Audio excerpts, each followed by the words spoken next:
Պարոն Բադալյան, իշխանության քայլերը ցույց են տալիս այն մասին, որ նրանք պատրաստվում են գնալ նոր արտահերթ ընտրությունների, այս մասին պարբերաբար նաև մամուլում են, տեղեկություններ շրջանառվում, որ իշխող ուժը քննարկում է այս տարբերակը։ Դուք որքանով եք այս սցենարը հավանական համարում, արդյոք իշխանությունները կգնան այս տարբերակով նոր արտահերթ ընտրությունների։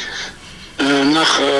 պետք է տեսնենք այդ ինչ քայլեր են, որ ցույց են տալի, որ տենց հաստատուն նշում եք, որ իշխանությունները այդ քայլերը տանում են դեպի արտահերթ ընտրությունների։ Նման քայլեր այս պայդրությամբ չի երևում։ Որն է այդ քայլերը։ Դե այն, որ նրանք օրինակ Գյումրիում եւ Փարաքարում պարտվեցին ու հավանական է, որ 2026 թվականին նույնպես չեն կարողանա բավարար չափով ձայներ հավաքել։ Նախ իրանք ոչ միայն Գյումրիում եւ Վանում պարտվեցին, Փարաքարում իրենք Երևանում պարտվեցին եւ միայն դոկ կուսակցության շնորհիվ կարողացան այնտեղ քաղաքապետ ընտրել, ինչպես նաեւ հանրապետություն կուսակցության հետ իրենք Վանաձորում պարտվեցին, իրենք Սյունաչափ քաղաքներում պարտվեցին, այսինքն եթե դիտարկում եք 21 թվականի արտահերթ ընտրություններից հետո դի մարմինների մեծ մասում դրանք գրեթե պարտվել են, բայց դա չի նշանակում, որ նրանք արտահերթ ընտրությունների պետք է գնան, որտեղ ժամկետներն են եղել, արդեն սպառվում են այդ արտահերթ ընտրությունների գնալու այնպես չի, որ ցանկացած ժամանակ կարող է արտահերթ ընտրությունների գնալ, որտեղ որոշակի օրենսդրություն կա, որ պետք է պահպանես։ Սա մեկ։ Այսինքն թիմ ընտրությունների պարտությունը դեռևս երաշխիք չէ, որ իշխանությունները գնում են արտահերթ ընտրությունների։ Սա մեկ։ Երկրորդ, կգնան իրենք արտահերթ ընտրությունները, թե չէ ժամանակահատվածում փոխելու օրենքները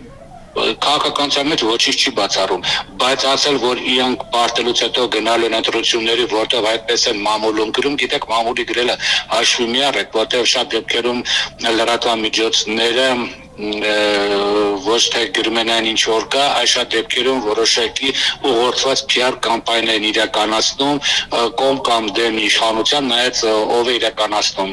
անդրկուլիսյան, PR կամպանիա իրականացնում։ Դրա համար մամուլի մամուլում տեղ գտած լուրերը չպետք է հիմք ընդունել եւ ըստ այդմ որոշել, որ իշխանությունները գնալու են արտահերթ ընտրությունների, սա երկուս։ Երրորդ, արտահերթ ընտրությունների կամ ընդհանրապես ընտրությունների գնալու համար առավել էս արտահերթ ընտրությունների դու պետք է ունես ինչ որ բան էլ էս զգալի ինչ որ կոզեր էլ է թարեմ ոնց է խաղացում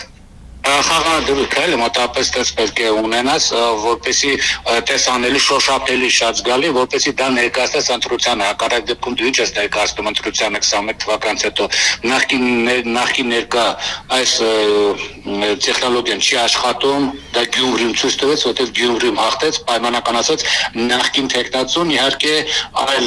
քաղաքական փաթեթավորում ունենալով, կոմունիստական կուսակցության փաթեթավորման, բայց դա մի տեխնացու էր, որը եւ երկրորդ եւ երրորդ նախագահի ժամանակ ընտրվել էր քաղաքապետ, դա չի նշանակում նա լավն է կամ վատն է, դա նշանակում է, որ իշխանությունների այսպես կոչված նախկինների դեմ պայքարի այդ կոնցեպցիան այլևս չի աշխատում, չկա անվտանգության կոնցեպցիա, որը դու ներկայացնես, տնտեսական այս չկա ավելին վատ է տրանսպորտի գները բարձրացել են, համընդհանուր այս հայտարարագրման գործընթացը ամբողջովին ձախողվում է, որովհետև ապրիլի վերջն է հասնում եւ ընդհանրապես պաշտոնական տվյալներով ազգային ժողովում կառավարությունում հնչեցած մոտավորապես 13,000 մարդ է գնացել հայտարարագրվել ինչ 700,000, ինչը նշանակում է, որ ամբողջովին տապալվել է, ուղղակի չեն հասցնելու հայտարարագրվել, ֆիզիկապես ուղղակի չեն հասցնելու, չէ՞ մինչև նոյեմբերի 1-ը հետաձգեցին, հետո մինչև էլի հետաձգի, որտեղ չի կար, այսինքն դու ստեղծել ես խնդիրներ հասարակության համար եւ դու ոչինչ չունես նրան տալու։ Միակ տալու փաստաթուղթը դա այսպես կոչված մի թուղթ էր, որի վրա պետք է գրված էր խաղաղություն բառը, բայց անգամ այդ խաղաղության ճակատավոր համաձայնագիրը այլևս այն արժեքը չունի, որովհետև ինքը արդեն վարկաբեկված է եւ եթե անգամ արտահերթ ընտրությունները, ասենք վաղը ստորագրի Ալիևը այդ խաղաղության համաձայնագիրը ինչ է խիստ կասկածել է, բայց ընդունենք եթե վաղն ստորագրես, դու արդեն դա չես կարող ներկայացնել, որտեղ ինքը արդեն հնացած ապրանք է եւ ինքը չունի այն գրավչությունը, որը որ կարող է ներկայացնել, եթե սկզբնական շրջանում Ալիևը ստորագրի դա էլի կարող է աշխատել, բայց այս ժամանակահատվածում բավականաչափ քարոզություն գնաց այդ խաղաղության համաձայնագրի դեմ եւ հիմա ինքը նույնպես սպառվեց, այսինքն իշխանությունը տնտեսական աշխարհ չկա, այսինքն դու իշխանությունը չունի ինչ որ մի խաղադրույք կոզր, որպեսի գնա ընտրություններին եւ դրանով ինքը կարողանա ինչ որ ձայներ հավաքել եւ դրան գումարած իր վարկանիշի, կոնկրետ վարչապետի վարկանիշի խիստ էական անկումը, որը կարող է հանգեցնել Գյումրիի տարբերակին, այսինքն խորհրդարանում կարող են հայտնվել բազմաթիվ ուրեմն ուժեր,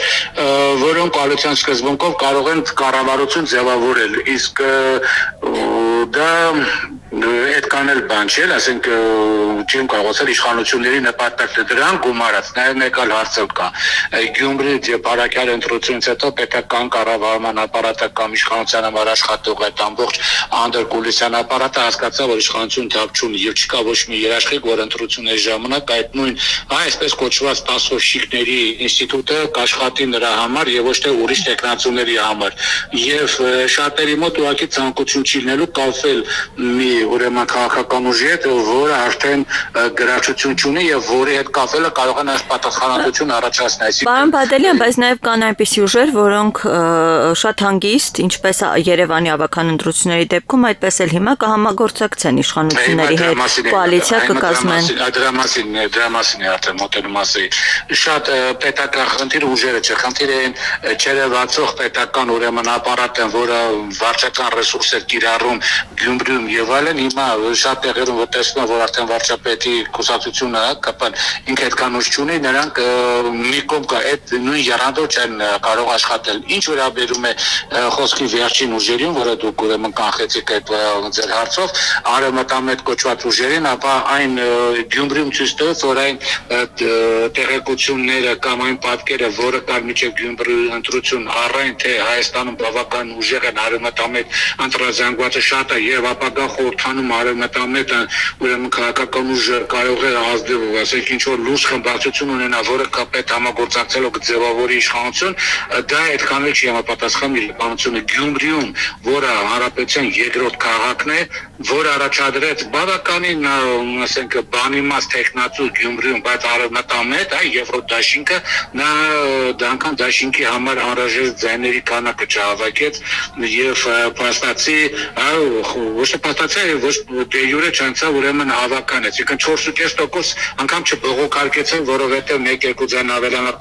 պակասել ձայն չէր հարցեր որոշում են տեղել, որովհետեւ էականորեն ոչինչ չէ փոխում պատկերը, այսինքն խիստ կասկածելի է այս պահի դրությամբ, կրկնենք, այս պահի դրությամբ խիստ կասկածելի է, որ ընդհանրապես արևմտամետ ուժ կարող է խորհրդարան մտնի։ Չնայած ամեն ինչ կարող ենք ենթադրել, բայց այս պահի դրությամբ դա կասկածելի, իսկ եթե դա չեղավ, Երևանյան տարբերակը այնտեղ դժվար արդեն խորհրդարան կրկնվի, որովհետև գինը շատ մեծ է, բավոր չկրկնվի, Իսկ դեպքում բավոր չկրկնվի եւ կան ուժեր, որոնք սկսեն քրեական գործեր հարուցել Արցախի այդ Ադրբեջանին հանձնելու համար, կոռուպցիոն բազմաթիվ ուրեմն գործակցների համար, որոնք այսօր կան, բայց քրեական գործեր չեն հարուցում, որովհետեւ Հայաստանում կոռուպցիան այդ համակարգը գործում է եւ կոռուպցիոների մեծ մասը դա իշխանական թիմի ներկայացուցիչներն են, որոնց ուղղակի չեն կապում քաղաքական դրդապատճառն ձելերով, բավոր այդ գործընթացները սկսեն, այսինքն գինը շատ մեծ է, որպեսզի դուրսի գնաց։ Հիմա դարձավ նշանակում է, որ իրանք չեն գնա արտահայտ ընտրությունների։ Չէ, չի նշանակում, որտեղ վարչապետն է որոշում։ Մեկ էլ տեսա որոշեց ու գնաց։ Մտ կարող է չորոշի ու չգնա։ Այսինքն միանշանակ չի, որ սենց ամեն ինչ խոսում է արտահայտ ընտրությունների հատկացնելու օգտին։